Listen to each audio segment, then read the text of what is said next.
One mole of H2O के अंदर आपके पास बेटा कितने मॉलिक्यूल्स हैं? दैट इज व्हाट 6.02 इंटू 10 की पावर 23 मॉलिक्यूल्स। नहीं, तो इससे हमें जो मोल्स की डेफिनेशन है वो हमारे पास क्लियर हो गई। मोल्स की डेफिनेशन क्या है कि one mole of any substance contain 6.02 into 10 power 23 particles. ठीक है, और वो आपके पास ये जो कांस्टेंट नंबर है, इस कांस्टेंट नंबर को हम क्या कहते हैं बेटा? एवोगैड्रोस नंबर और या एवोगैड्रोस कांस्टेंट। और इसका मतलब क्या है कि अगर वन मोल ऑफ कोई भी सब्सटेंस है, चाहे वो मॉलिक्यूलर फॉर्म में है, चाहे वो आपके पास एटम्स की फॉर्म में, चाहे वो मॉलिक्यूलर कंपाउंड की फॉर्म में, ठीक है ना, उसके अंदर आपके पास जो नंबर ऑफ पार्टिकल्स होंगे वो कितने होंगे? 6.02 इंटू 10 की पावर 23। बिल्कुल जैसे मैंने आपको एग्जाम्पल दी कि 1 डजन का क्या है? 12x। तो आपके दिमाग में माइंड में एक फिक्स है। इसी तरह साइंटिस्ट ने डिस्कवर किया, डिस्कवर मतलब उन्होंने ऐसे नहीं किया, एक्सपेरिमेंटली वेरीफाइड है सारी चीजें। ठीक है, या आपके पास अगर वन मोल ऑफ कोई सब्सटेंस है तो इसका मतलब उसके अंदर इतने पार्टिकल्स मौजूद है। अगर आपके वन मोल ऑफ ऑक्सीजन है, ऑक्सीजन के मॉलिक्यूलर एलिमेंट है, तो उसमें उसके कितने मॉलिक्यूल्स होंगे? 6.02 इंटू 10 की पावर 23। सिमिलरली नियॉन आपके पास क्या है? नियॉन आपकी जो गैस है वो ग्रुप 8 का एलिमेंट है, और मोनो एटॉमिक गैस है कि यानी इंडिविजुअल एटम्स के फॉर्म में एग्जिस्ट करती है। तो इसका मतलब इसके अगर वन मोल ऑफ नियॉन की बात करेंगे तो इसके अंदर 6.02 इंटू 10 पावर 23 एटम्स होंगे नियॉन के। सिमिलरली वन मोल ऑफ अगर हम आयरन की बात करेंगे, आयरन भी अगेन आपका एलिमेंट है, मेटल है, उसमें भी इतने ही एटम्स होंगे। वाटर मॉलिक्यूल क्या आपका कंपाउंड है, ठीक है, कंपाउंड है, लेकिन कौन सा कंपाउंड है? मॉलिक्यूलर कंपाउंड है। तो मॉलिक्यूलर कंपाउंड में भी आपके कितने मॉलिक्यूल होंगे? इतने। अच्छा, दूसरी बात, अभी हम आयनिक कंपाउंड्स की बात नहीं कर रहे, ठीक है। आयनिक कंपाउंड्स के अंदर हम जो टोटल मोल्स वन मोल जो निकालते हैं वो हम डिफरेंट अंदाज से निकालते हैं, वो फिर हम जब आयनिक कंपाउंड्स को अलग से एग्जाम्पल्स में पढ़ेंगे तो वहां पे डिस्कस करेंगे, ठीक है बेटा। दूसरी बात आपके पास क्या आ गया? इसका फॉर्मूला। फॉर्मूला कैसे आ जाएगा आपके पास? नहीं, अब हम इसका फॉर्मूला डेवलप करें मोल का, ठीक है। अब हमें क्या पता चल गया कि वन मोल में क्या कितने मौजूद है? इतने एटम्स मौजूद है। अगर वन मोल में आपके पास पार्टिकल्स मौजूद है 6.02 इंटू 10 पावर 23 पार्टिकल्स मौजूद है। पार्टिकल्स जनरल टर्म, ठीक है ना, वो एटम्स भी हो सकता है, मॉलिक्यूल्स भी हो सकता है। टू मोल्स में कितने हो जाएंगे? ट्वाइस ऑफ इट, ठीक है ना, ट्वाइस ऑफ एवोगैड्रोस नंबर का ए भी लिख देते हैं, सही समझने के लिए। थ्री मोल्स में आपके पास क्या हो जाएंगे? थ्री टाइम्स एवोगैड्रोस नंबर, ठीक है, ऐसे ही है। अब इसी को करते करते हमारे पास फॉर्मूला कैसा आ जाएगा बेटा? अगर फॉर एग्जाम्पल हमें नंबर ऑफ मोल्स निकालना है, ठीक है, if you want to find number of moles तो हम क्या करेंगे? उसको नंबर ऑफ मोल्स निकालने के लिए हम जो आपके पास नंबर ऑफ पार्टिकल्स है उसको डिवाइड कर देंगे किससे? एवोगैड्रोस नंबर से। उससे हमारे पास क्या आ जाएंगे? नंबर ऑफ मोल्स आ जाएंगे। यानी हम बेसिकली मोल्स के लिए इसको सॉल्व कर रहे हैं। तो इसका जो फॉर्मूला इस तरह डेवलप होगा वो क्या डेवलप होगा? क्योंकि हमारे ये क्या है बेटा, आपके पास आप क्या कर रहे हैं, जब आपको मोल्स जैसे जैसे आपके पास बढ़ रहे हैं तो आप उसको उतनी टाइम्स एवोगैड्रोस नंबर से मल्टीप्लाई कर रहे हैं, ठीक है ना। तो उससे आपके पास आ क्या रहे हैं एक्चुअली? उसके पार्टिकल्स आ, ठीक है, कि उसके अंदर टू मोल्स में कितने टोटल पार्टिकल्स, या थ्री मोल्स में टोटल पार्टिकल्स कितने हैं। सही है, तो इसको अगर हम करते हुए इसका फॉर्मूला निकालेंगे तो हमारा फॉर्मूला क्या आ जाता है? Number of moles is equal to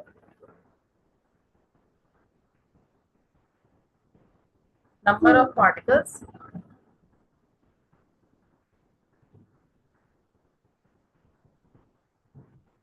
यानी अगर हमें किसी भी एलिमेंट के या किसी भी मॉलिक्यूल के नंबर ऑफ पार्टिकल्स पता हो, नंबर ऑफ मॉलिक्यूल्स या नंबर ऑफ एटम्स पता हो, और उसको हम एवोगैड्रोस नंबर से अगर हम डिवाइड कर दें,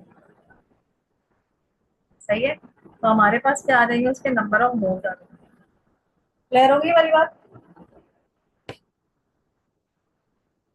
जी बस। क्लियर है, ठीक है ना। अब हम इस फॉर्मूले को अप्लाई करेंगे।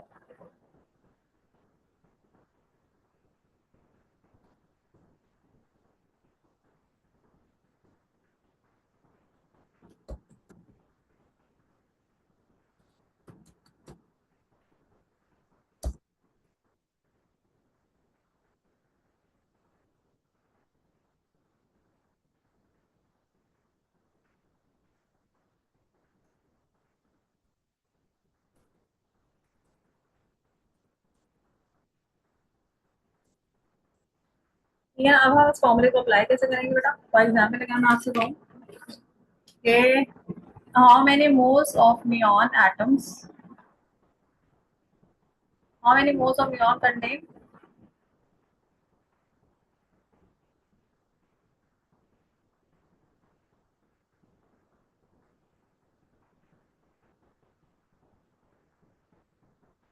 यानी नंबर ऑफ मोल्स पूछ रहे हैं, कंटेन 1 into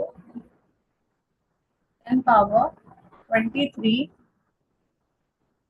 नियॉन एटम्स।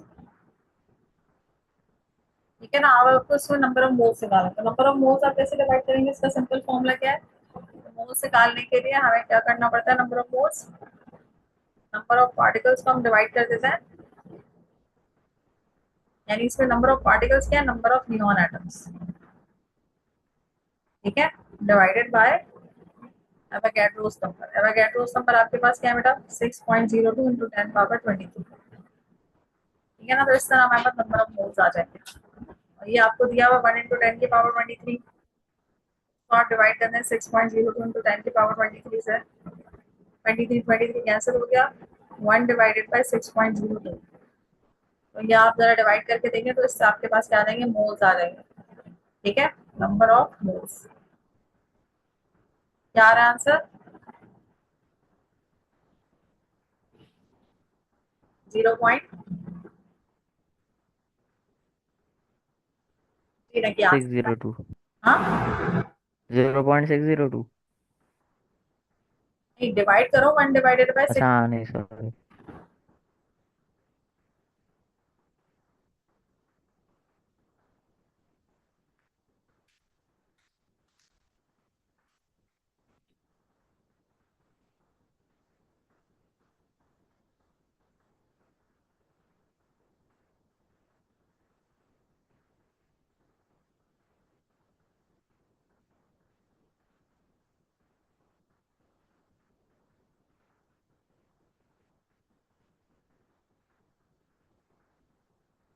आ गया?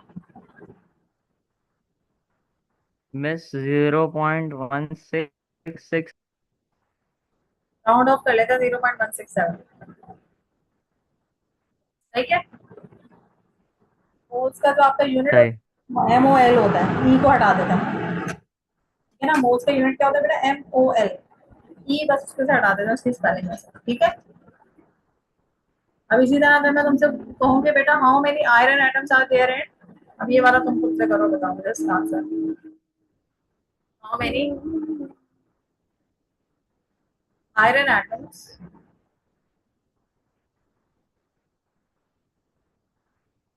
आयरन एटम्स बताने are there in 0.5 mole of iron. ऊपर वाला फॉर्मूला इस्तेमाल करें, उसको भी बताया जरा, how many iron atoms are there in 0.5 mole of iron.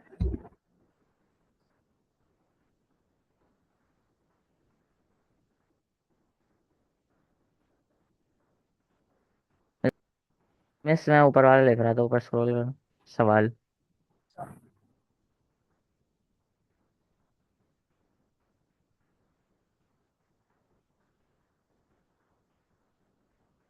लिख लिया। हाँ, अब ये वाला सॉल्व करिए आप इसको जरा।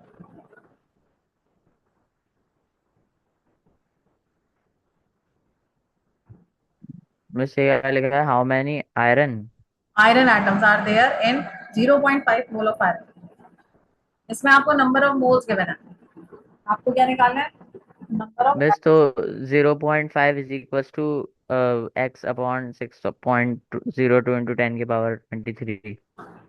एक्स अपॉन, अपॉन क्यों करेंगे? मोल्स को सिंपल मल्टीप्लाई कर देंगे ना एवोगैड्रो नंबर से।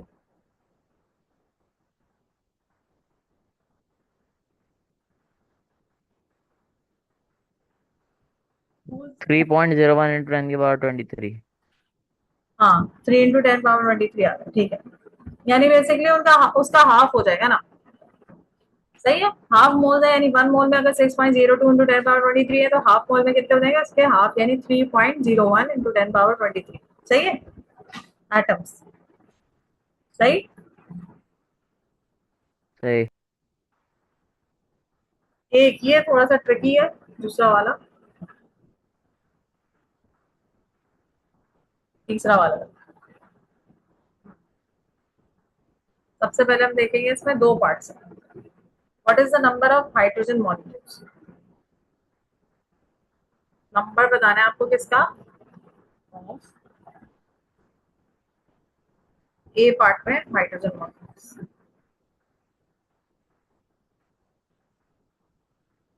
ठीक है। दूसरे पार्ट में आपको क्या बताना है, बी पार्ट में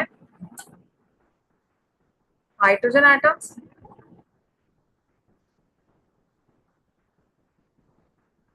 फिर इनका जो कंबाइन है हो रहा है क्वेश्चन में क्या हो रहा है, ए और बी का इन 3 मोल्स, यानी आपको नंबर ऑफ मोल्स बता दें। सबसे पहले आपको बताना है what is the number of hydrogen molecules in 3 moles. फिर आपको बताना है number of hydrogen atoms in 3 moles. Hydrogen molecule क्या होता है, कितना होता है बेटा आपका H2। हाइड्रोजन एटम क्या होता है H। सही। क्लियर। सही।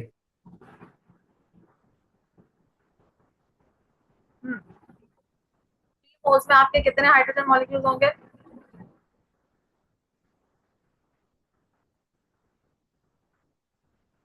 इसमें नंबर ऑफ मॉलिक्यूल्स निकालना है तो इसमें आप कैसे करेंगे,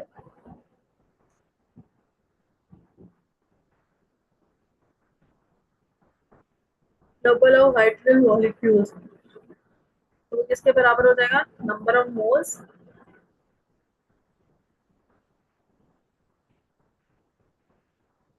मल्टीप्लाई बाय एवोगैड्रो सम। सही है। नंबर ऑफ मोल्स हमारे पास कितने 3 है, एवोगैड्रो नंबर कितना है 6.02 इंटू 10 पावर 23। और मॉलिक्यूल्स कितने आ गए हमारे पास इंटू 10 की पावर 23, तो वैसे ही रखो। ये हो जाएगा 3 2 6 6 0 डॉट 3 6 का कितना होता है 18, यानी 18.06 इंटू 10 पावर 23। इसको अगर स्टैंडर्ड फॉर्म में लिखोगे तो कितना हो जाएगा तुम्हारे पास 1.806 इंटू 10 की पावर 24 मॉलिक्यूल्स। सही है, समझ में आ गई बात। सही। सही। लेकिन अब दूसरा काम आपको क्या करना है, इसमें एटम्स बताना। एटम्स कैसे बताओगे,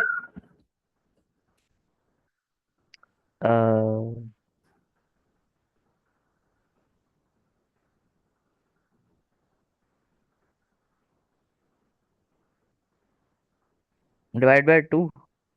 देखो एक मॉलिक्यूल जो हाइड्रोजन का है उसमें कितने एटम्स है। ठीक है, अगर ये 1 मोल है, सही है, 1 मोल ऑफ हाइड्रोजन मॉलिक्यूल, तो इसमें कितने आपके पास बेटा एटम्स है, 2 एटम्स है ना हाइड्रोजन के, 2 एटम्स ऑफ हाइड्रोजन, ऐसे ही है। सही। एक आपके पास जो 1 मोल है हाइड्रोजन का, हाइड्रोजन मॉलिक्यूल का, उसमें एक्चुअली इसको 2 एटम्स की जगह हम 2 मोल ऑफ हाइड्रोजन एटम्स भी कह सकते हैं। कितने, 2 मोल्स ऑफ हाइड्रोजन एटम्स। ठीक है, क्यों, क्योंकि इसके अंदर आपके पास 2 एटम्स है जो केमिकली कंबाइंड है। सही है ना, तो इसको हम यूं भी पढ़ सकते हैं, ये 1 mole of hydrogen molecule contains 2 moles of hydrogen atom. या इसको और सिंप्लीफाइड फॉर्म यानी इसको आसान बनाने के लिए हम यूं भी कह सकते हैं कि भाई अगर आपके पास एक मॉलिक्यूल है तो उसमें 2 हाइड्रोजन एटम है। सही है, तो अगर तुम्हारे पास टोटल नंबर ऑफ मॉलिक्यूल्स इतने आ रहे हैं, सही है, तो इसमें हाइड्रोजन एटम्स पर कितने होंगे।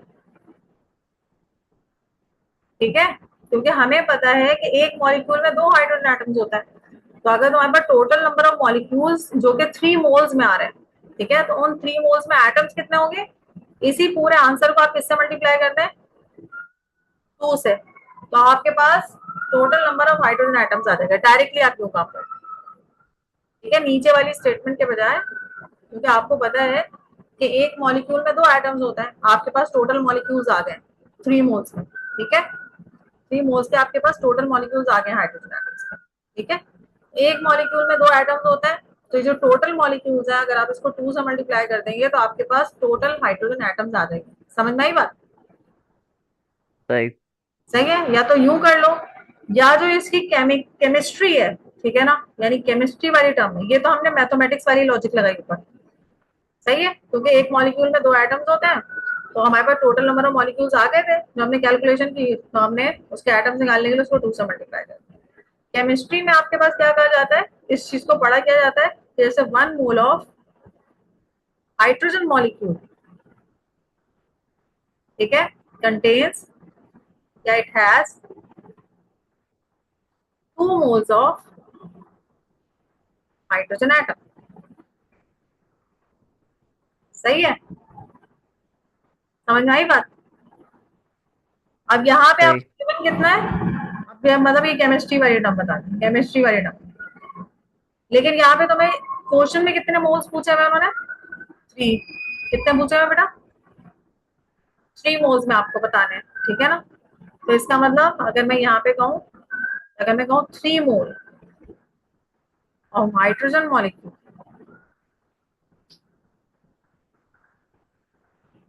वो कितने कंटेन करेगा, कितने एटम्स, कितने moles? 3 multiply by 2 of hydrogen atom,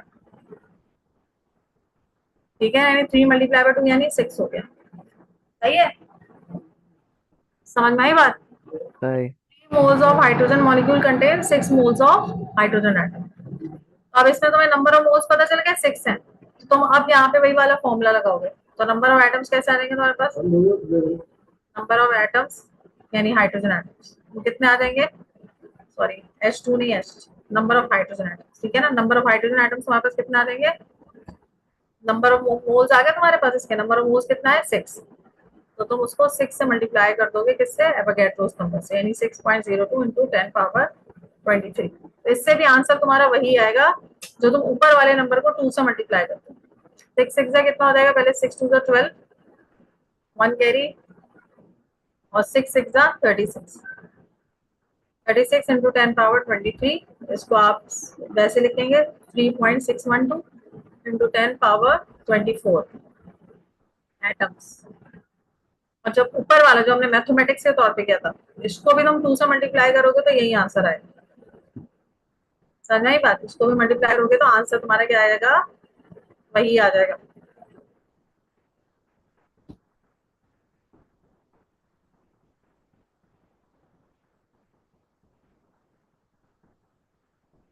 sorry 2 8 16 होगा।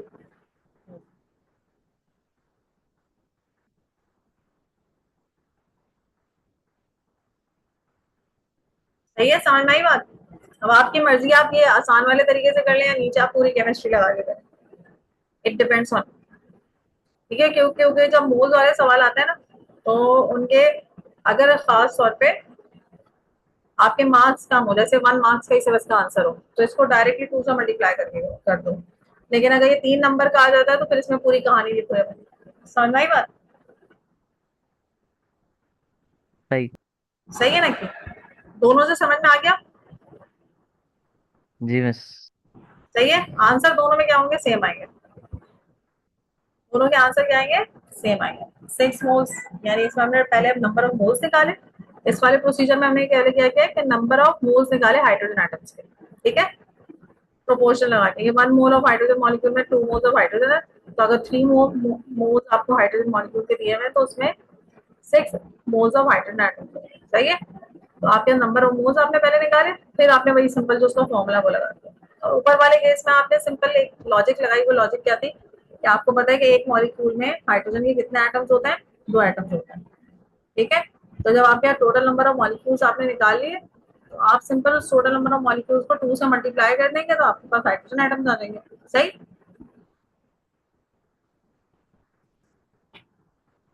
क्लियर हो गई यहाँ तक बात? जी मिस। अच्छा, अब दूसरा हमारे पास बेटा मोलर मास। मोलर मास क्या है बेटा, मोलर मास, अभी हमारे पास थोड़ा सा टाइम है तो मोलर मास को पहले कॉन्सेप्ट इसका समझ लेते हैं। देखो, अगर आपने पढ़ा होगा याद है बेस क्वांटिटीज पढ़ी थी, तो मैंने उसमें बताया था कि जो केमिस्ट्री में जो सब्सटेंसेस है उसको हम एक्सप्रेस किस में करते हैं, मोल्स में एक्सप्रेस करते हैं। या ना उसकी जो क्वांटिटी ऑफ सब्सटेंस है उसको मोल्स में एक्सप्रेस करते हैं।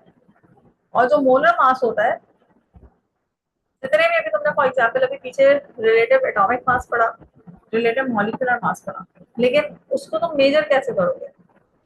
उसको तुम मेजर इसलिए नहीं कर सकते, यानी कि फॉर एग्जाम्पल मैं आपसे कहूँ कि भाई मुझे सोडियम क्लोराइड सॉल्ट चाहिए, ठीक है, तो सोडियम क्लोराइड सॉल्ट चाहिए, तो उसके अंदर क्या मैं उसका रिलेटिव, अगर फॉर्मूला मास मैंने उसका निकाला हुआ है, तो मेरी रिलेटिव फॉर्मूला मास जो है वो उसका जो सोडियम क्लोराइड का आता है वो 23 प्लस 35.5 या 58 पॉइंट समथिंग होता है, ठीक है ना, 58.5 होता है, तो 58.5 जो है वो मुझे सोडियम क्लोराइड दे दो। 58.5 हमें समझ में आएगा? नहीं समझ में आएगा जब तक हम उसके साथ क्या ना लगा दें, ग्राम्स लगा दें, ठीक है, जब तक हम ग्राम्स ना लगा दें। यानी मोलर मास आपके पास क्या है कि अगर कोई 1 मोल ऑफ कोई भी सब्सटेंस है, उसको मैं एक्सप्रेस कर दूं किसमें, ग्राम्स में, सही। 1 मोल अगर आपके पास कोई भी सब्सटेंस है, उसको मैं एक्सप्रेस कर दूं किसमें, ग्राम्स में। जैसे फॉर एग्जाम्पल मोलर मास के अंदर हम अगर पहली एग्जाम्पल लूँ आपको,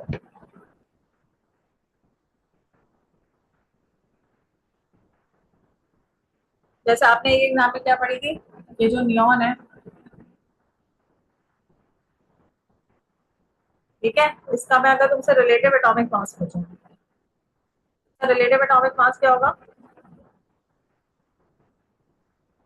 नियॉन का रिलेटिव एटॉमिक मास, बल्कि रिलेटिव एटॉमिक मास को सॉरी हम ए आर से रिप्रेजेंट करते हैं, एम से नहीं करते, इससे रिप्रेजेंट करते हैं ए आर से,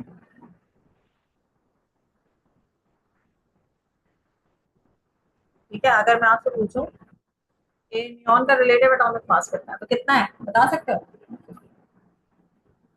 20 होता है, सही है। इसी रिलेटिव एटॉमिक मास को 20 मेरे लिए मेजरेबल क्वांटिटी नहीं है, ठीक है। अगर मुझे इस रिलेटिव एटॉमिक मास को मोलर मास में रिप्रेजेंट करना है, तो अब मैं इसी नियॉन के रिलेटिव एटॉमिक मास को कैसे एक्सप्रेस करूंगी बेटा मोलर मास में? मैं उसमें कहूंगी कि 1 मोल ऑफ नियॉन कंटेन, यानी यही आपके पास है, लेकिन इसको मैं एक्सप्रेस कैसे कर दूंगी, 20 ग्राम पर मोल, ठीक है ना, यानी 1 मोल ऑफ नियॉन, ठीक है, उसका आपके पास 1 mole of neon has a molar mass of,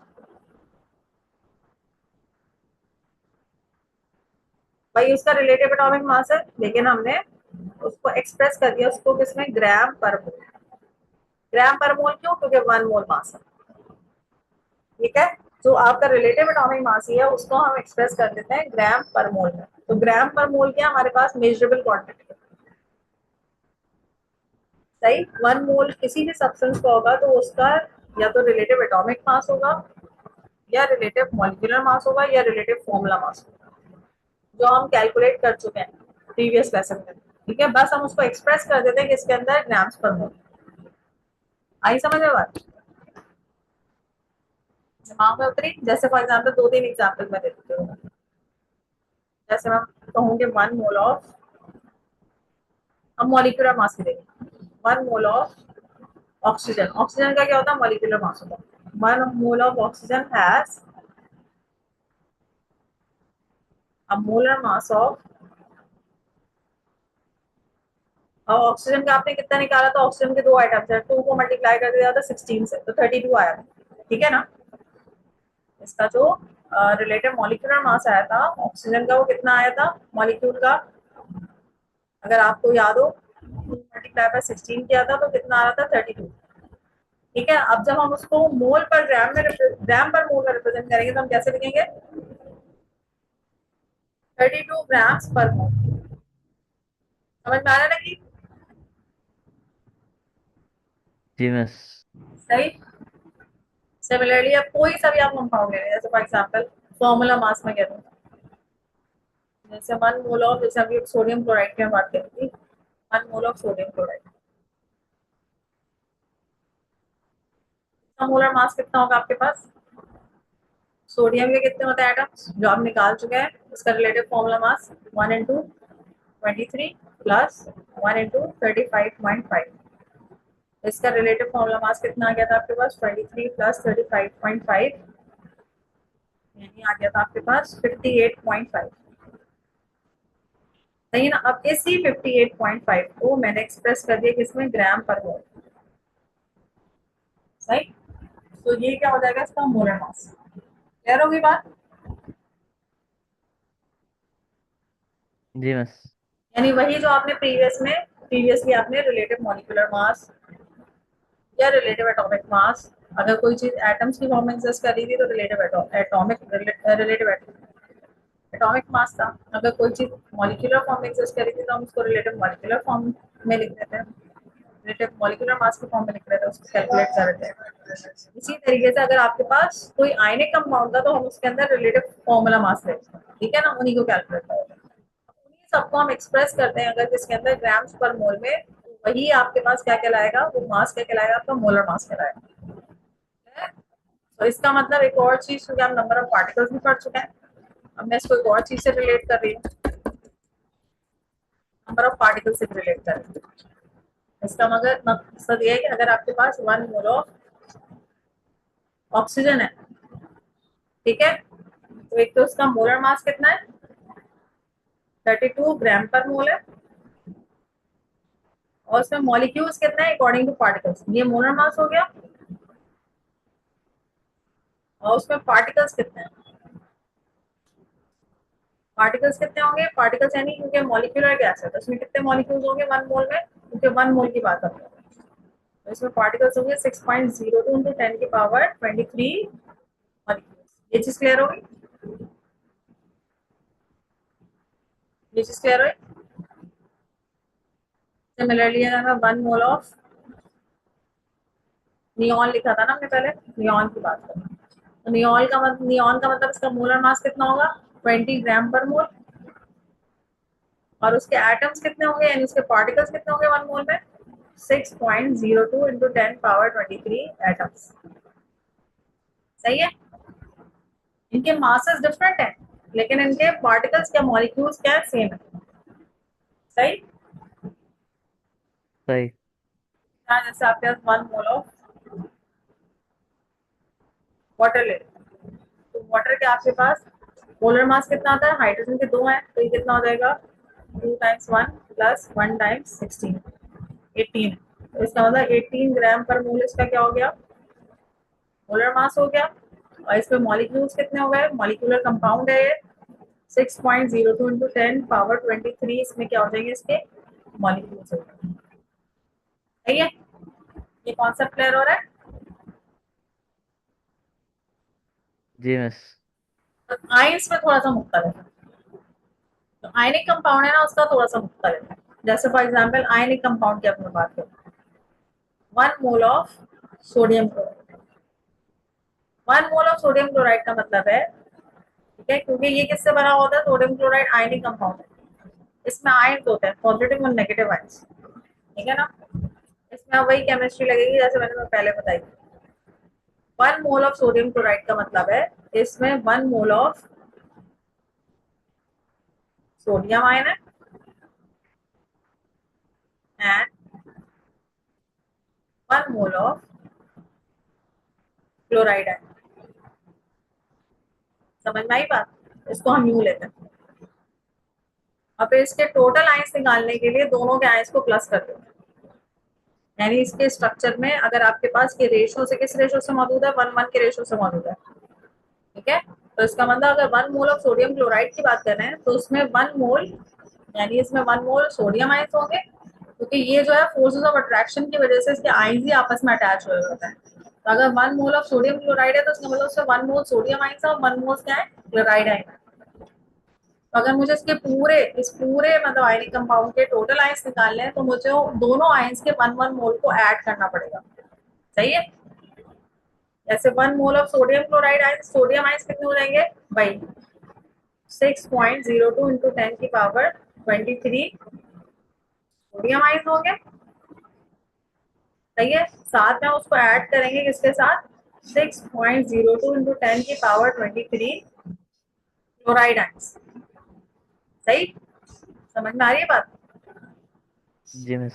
तो टोटल आयंस कितने हो जाएंगे जाएंगे, यानी टोटल जो आपके पास 1 मोल ऑफ सोडियम क्लोराइड की अगर मैं बात करूं तो 1 मोल ऑफ सोडियम क्लोराइड में टोटल आयंस कितने हो जाएंगे तुम्हारे पास 12.04 इंटू 10 की पावर 23 आयंस टोटल। ठीक है, आधे किसके हैं सोडियम के और आधे किसके हैं क्लोराइड के। समझ में आई बात? तो अगर आयनिक कंपाउंड है तो हम उसको इस तरीके से करेंगे। सही। और एक आसान सा तो मैं बता देती हूँ, 1 मिनट रह गया। अगर मैं कहूँ 1 मोल ऑफ, क्योंकि थोड़ा सा डिफरेंट हो जाता है, 1 मोल ऑफ मैग्नीशियम क्लोराइड, इसकी सिर्फ स्टेटमेंट लिखते हैं। मैग्नीशियम क्लोराइड है तो इसका मतलब इसमें 1 मोल ऑफ मैग्नीशियम आयन है और इसमें 2 है यहाँ पे, तो इस 2 की वजह से इसमें क्या प्लस करेंगे आप 2 मोल्स ऑफ क्लोराइड है। ठीक है ना, तो अब हम इसमें कैसे निकालेंगे, इसके 6.02 आ जाएंगे मैग्नीशियम के और क्लोराइड के कितना आ जाएंगे 6.02 मल्टीप्लाई बाय 2। जो टोटल आएगा उसको ऐड करेंगे।